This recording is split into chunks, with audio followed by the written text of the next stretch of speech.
escuché la palabra parásita salir de los labios de mi suegra y sentí que algo dentro de mí se rompía para siempre. Estaba detrás de la puerta de la sala, con las bolsas del mercado colgando de mis brazos temblorosos, mientras ella le decía a su esposo que yo era una carga, una mantenida que no aportaba nada a la familia. La humedad de Guadalajara me pegaba en la piel, pero el sudor frío que me recorría la espalda no era por el calor de Chapalita, era puro terror mezclado con rabia contenida. Llevaba 3 años casada con Daniel y viviendo bajo el techo de sus padres. Al principio pensé que sería temporal, que ahorraríamos para nuestro propio lugar, pero los meses se convirtieron en años y yo me convertí en la sirvienta no remunerada de la familia Mendoza. Esa mañana su madre me había gritado frente a todos en el desayuno porque el café estaba tibio. Su padre ni siquiera levantó la vista del periódico. Daniel comió en silencio y se fue al trabajo sin decir palabra. Yo lavé los platos con lágrimas cayendo sobre el agua jabonosa, preguntándome cómo había llegado a este punto de quiebre total. Recordaba a la mujer que fui antes del matrimonio. Trabajaba en una agencia de publicidad. Tenía mis propios ingresos, mis amigas, mis sueños claros y alcanzables. Daniel me convenció de renunciar después de la boda, prometiendo que él proveería todo lo necesario. Lo que no mencionó fue que su salario apenas alcanzaba para sus gastos personales y que yo terminaría dependiendo completamente de la caridad envenenada de sus padres. Cada día que pasaba me sentía más pequeña, más invisible, más rota. Entré a la casa cargando las verduras y la conversación continuó como si yo no existiera. Enumeraban todo lo que yo costaba: la comida, el agua, la electricidad, hasta el jabón del baño. Como si yo no limpiara su casa de arriba a abajo cada día, como si no cocinara para toda la familia, como si no cuidara a la abuela enferma todas las noches mientras ellos dormían tranquilos. Subí las escaleras en silencio, guardé las compras y me senté en el borde de la cama que compartía con un hombre que ya no reconocía. Esa noche esperé a que Daniel llegara del trabajo. Lo encontré en nuestra habitación, quitándose los zapatos como si nada hubiera pasado, como si el mundo no se hubiera derrumbado esa mañana. Le conté lo que había escuchado, esperando que se pusiera de mi lado, que defendiera a su esposa por primera vez en 3 años.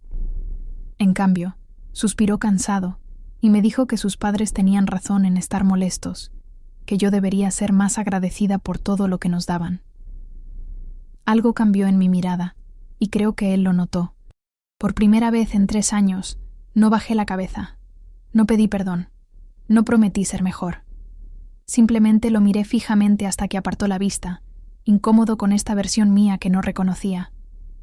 Esa madrugada, mientras todos dormían, saqué mi celular y busqué ofertas de trabajo. Mi currículum estaba desactualizado, mis referencias estaban frías, pero mi determinación era nueva y feroz como fuego que acababa de encenderse. A la mañana siguiente anuncié en el desayuno que volvería a trabajar. La cara de mi suegra se torció de rabia inmediata. Me llamó malagradecida. Me recordó que una mujer decente se dedica a su hogar y a su familia. Daniel no dijo nada, como siempre, mirando su plato como si fuera lo más fascinante del mundo. Pero yo ya había enviado mi currículum a 15 empresas antes del amanecer, y nada de lo que dijeran iba a detenerme. Las semanas siguientes fueron un infierno diseñado específicamente para quebrarme. Me levantaba a las 5 de la mañana para hacer todo el quehacer antes de salir a entrevistas bajo el sol implacable de Guadalajara. Regresaba a más reproches y caras largas, a silencios que pesaban como piedras. Daniel comenzó a dormir en el sofá, diciendo que yo lo había avergonzado frente a su familia, que había destruido la paz del hogar. Sus padres dejaron de hablarme directamente. Solo me lanzaban indirectas envenenadas durante las comidas que yo misma preparaba. Conseguí un trabajo como asistente administrativa en una empresa pequeña del centro. El sueldo era modesto, pero era mío, ganado con mi esfuerzo, sin deberle nada a nadie. El día que recibí mi primer pago lloré en el baño de la oficina, apretando el sobre contra mi pecho. Era más que dinero, era dignidad recuperada, era prueba de que yo valía algo más allá de lo que ellos me habían hecho creer durante años de humillación constante. Si esta historia te está tocando el corazón, si conoces a alguien que necesita escucharla, suscríbete al canal. Aquí compartimos historias reales de mujeres que se levantaron cuando todos apostaron a que se quedarían en el suelo. Tu suscripción nos ayuda a seguir dando voz a estas experiencias que necesitan ser contadas. Con mi salario empecé a buscar un cuarto para rentar. Sabía que no podría pagar un departamento completo todavía, pero necesitaba salir de esa casa antes de que me destruyeran por completo, antes de olvidar quién era yo realmente. Encontré una habitación pequeña en Colonia Americana, compartiendo departamento con 2 estudiantes universitarias. No era perfecto, pero era libertad, era mío, era un espacio donde nadie me llamaría parásita nunca más. Una tarde, mientras revisaba anuncios en mi celular durante el lunch, un hombre se sentó en la mesa de al lado en la fonda donde comía tacos cada día. Era mayor, tal vez 60 años, vestido con elegancia discreta que hablaba de dinero sin gritarlo. Me di cuenta de que me observaba con curiosidad. Normalmente me habría incomodado, pero había algo en su mirada que no era invasivo sino contemplativo, casi paternal. Cuando me levanté para pagar, él se acercó con pasos lentos y medidos. Se presentó como Roberto Villarreal y me extendió una tarjeta de presentación gruesa, de esas que solo tienen gente importante. Era el dueño de varias empresas en Guadalajara, algunas que yo conocía de nombre porque aparecían en las noticias. Me dijo algo extraño que me dejó helada, que había estado observándome durante semanas en esa fonda y que veía en mí algo que le recordaba a alguien muy especial. Su historia era simple y desgarradora. Había tenido una hija única que murió en un accidente automovilístico 5 años atrás. Ella tenía mi edad, mi complexión, incluso mi manera de mover las manos al hablar cuando estaba nerviosa. Me explicó con voz quebrada que no buscaba reemplazarla, que nadie podría jamás, pero que había algo en mi determinación, en la forma en que yo seguía adelante a pesar de la evidente tristeza que cargaba en los ojos, que lo conmovía profundamente. Me ofreció un trabajo en su empresa principal como coordinadora de proyectos. El salario era 6 veces lo que ganaba actualmente. Pensé que era una broma cruel, o algo mucho peor. Pero él simplemente sonrió con tristeza y me pidió que lo pensara, que investigara sobre él, que verificara todo antes de decidir. Me dejó su tarjeta y se fue, dejándome con la cabeza dando vueltas y el corazón latiendo como loco. Investigué a Roberto Villarreal durante días enteros. Era real.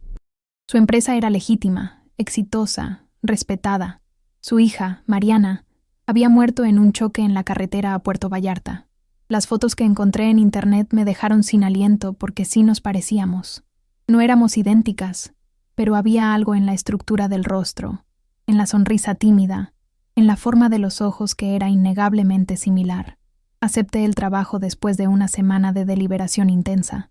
Mi primer día en la oficina fue completamente abrumador. El edificio en Puerta de Hierro era imponente, todo cristal y acero reflejando el cielo de Guadalajara. Mi oficina tenía ventanas enormes que daban a la ciudad extendida como un mar de concreto y vida.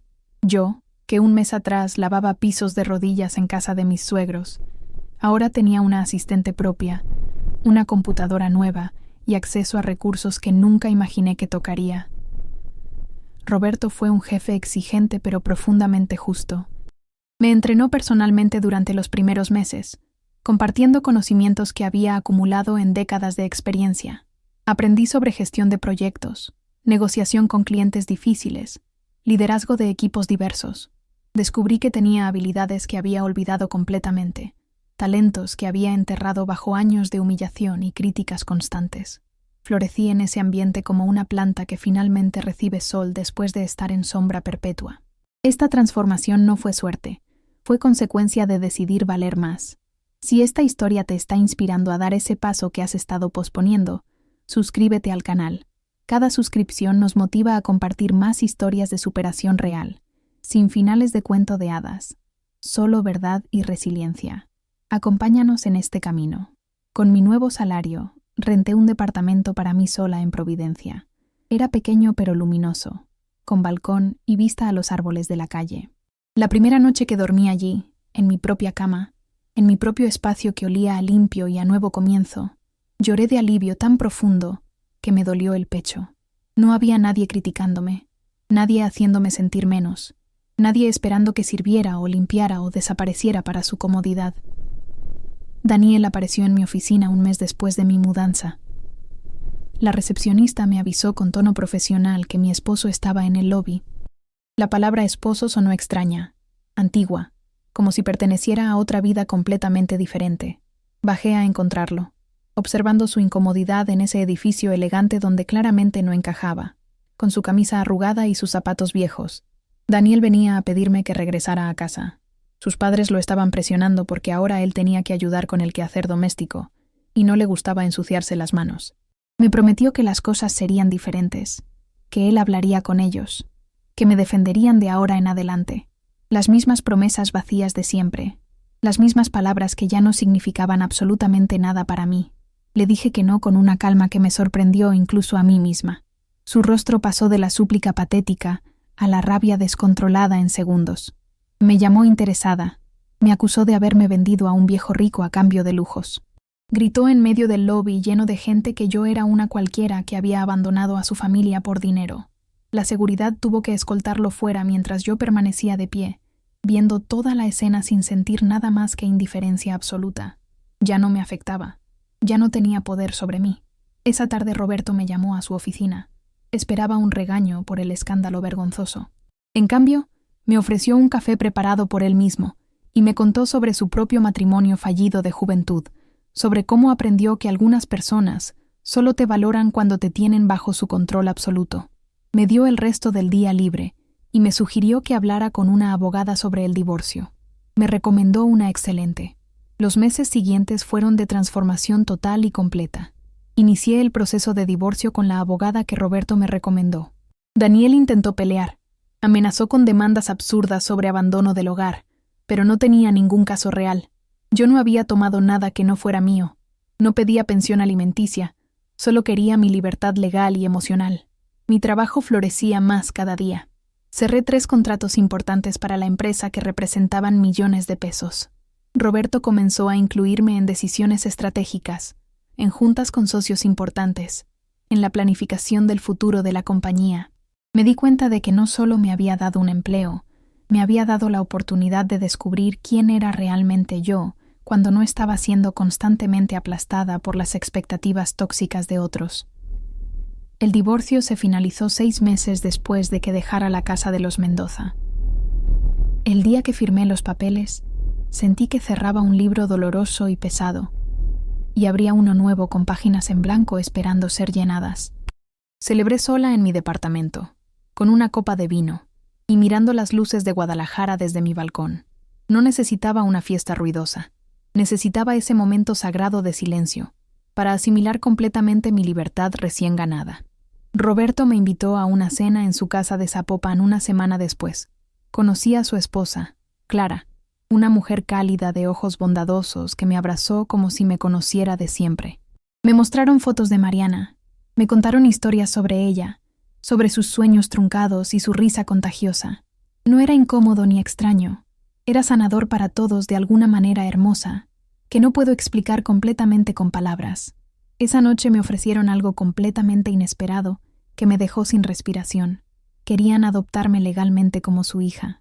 Tenían 62 años, no tenían más familia cercana, y sentían que yo había traído luz de vuelta a su vida oscurecida por la pérdida. No esperaban que dijera que sí de inmediato, solo querían que lo considerara con calma. Les dije que lo pensaría, pero mi corazón ya sabía la respuesta que daría. Un día, mientras caminaba por el centro después del trabajo, me crucé cara a cara con mi ex-suegra. Ella me vio primero, y su cara se llenó de ese desprecio familiar. Se acercó para decirme algo venenoso, preparando ese tono que conocía tan bien, pero entonces notó mi ropa elegante, mi postura confiada, el brillo en mis ojos que no estaba ahí antes. Su boca se cerró sin emitir sonido. Yo simplemente sonreí con educación y seguí caminando sin voltear atrás. La transformación no era solo externa o superficial.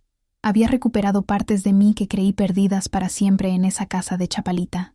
Volví a reír sin miedo a molestar, a opinar sin pedir permiso primero, a soñar sin sentir que era egoísta querer más de la vida que me tocó. Si llegaste hasta aquí, si esta historia removió algo dentro de ti, suscríbete al canal. Necesitamos construir una comunidad donde estas historias de superación real inspiren a otras mujeres a dar el paso. Tu suscripción es más que un número, es un voto de confianza en que todas merecemos segundas oportunidades. Acepté la adopción 3 meses después. La ceremonia fue pequeña e íntima, solo nosotros 3 y un notario en su casa llena de luz. Roberto y Clara lloraron de alegría genuina, y yo también. liberando años de dolor acumulado. Por primera vez en años, alguien me elegía no por obligación o conveniencia social, sino por amor genuino y desinteresado. Mi posición en la empresa siguió creciendo constantemente. Roberto me estaba preparando para eventualmente dirigir una de las divisiones más importantes y rentables. Yo estudiaba en las noches después del trabajo, tomaba cursos en línea, leía libros de negocios. Me empujaba más allá de lo que creí posible alguna vez, no por demostrarle nada a Daniel o a sus padres, sino por demostrarme a mí misma que podía llegar tan lejos como quisiera. Un año después de salir de esa casa en Chapalita, me mudé a un departamento más grande en Colonia Americana. Tenía 2 habitaciones amplias, una que convertí en oficina personal con libreros y escritorio de madera.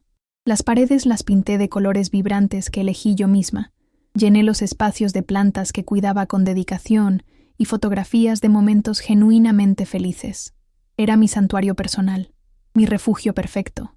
Escuché por una amiga común que Daniel se había vuelto a casar con una mujer que sus padres eligieron para él.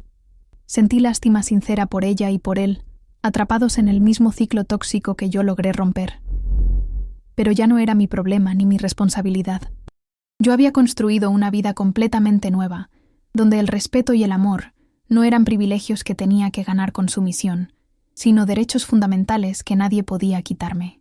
Roberto me dijo una vez, mientras tomábamos café en su oficina, que yo no había cambiado realmente, que simplemente había regresado a ser quien siempre fui antes de que me convencieran de ser menos de lo que valía. Tenía razón absoluta. La mujer que entró quebrada y asustada a esa fonda un año atrás siempre estuvo ahí dentro, enterrada pero viva. Solo necesitaba la oportunidad y el apoyo adecuado para recordar su fuerza innata. Ahora, cuando miro mi reflejo en las ventanas de mi oficina, veo a alguien completo y entero.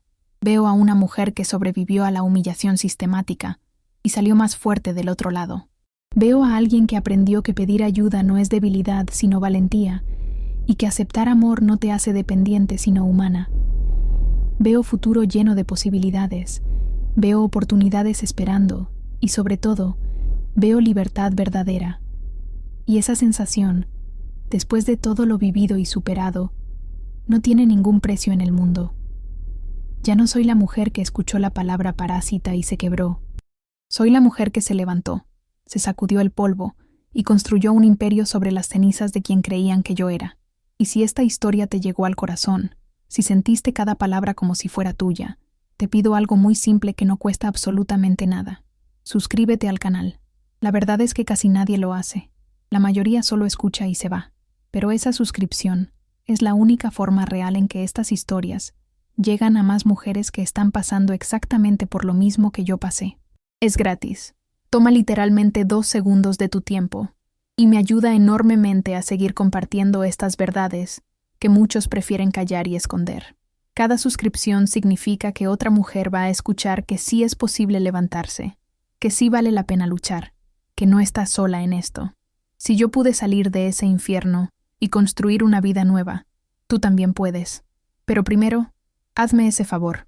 Suscríbete. Hazlo por ti, por mí, por tu hermana, por tu amiga, por todas las mujeres que vendrán después y necesitarán escuchar que la transformación es real. Dale al botón. Es lo único que te pido.